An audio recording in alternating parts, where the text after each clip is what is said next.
Yan guys, magluluto tayo nito. Itong isda natin. Ano yun? Ha? Ito yung mga sahog ko. Tsaka ito. Pachamba lang, pachamba.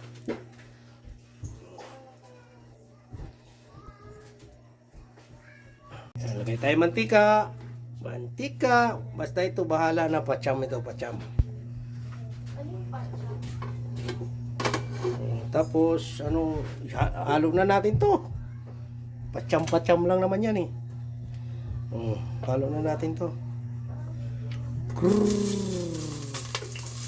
Yan muna. Hinaan lang natin ng apoy.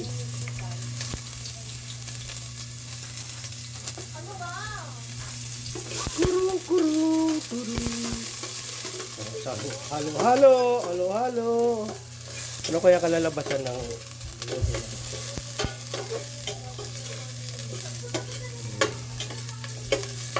Basta alam ko isda iluluto ko.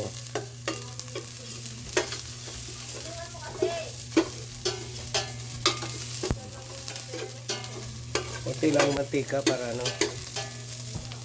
tapos kamatis.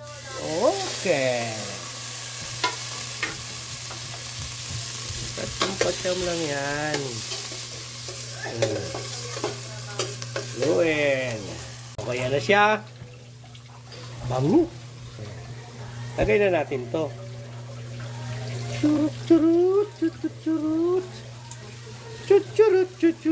Ang pachamba-chambang luto. Ganyan lang ang diskarte. Sariling recipe ko yan. O, diba? Pag nandiyan na siya, natin ang konti pa. Hintuin natin konti. Medyo nagpula-pula na. Yan na. Ang takip nito. Na siya. Saka lagyan natin ngayon ng tubig. Tubig, please. Tubig. Yan na po, linagyan natin ng 3 puno nitong tubig. Nice na. Hintayin na lang natin kumulo bago ilagay itong gulay. Yan na guys, tinikman ko na. Sarap na. Lagay na natin itong gulay.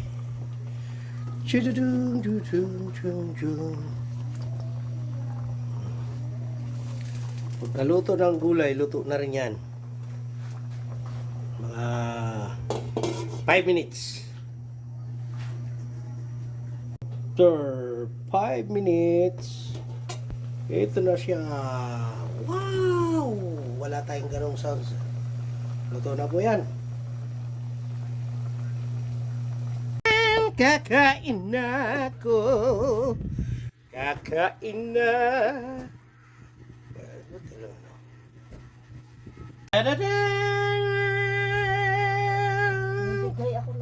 Kakain na tayo. Thanks for watching.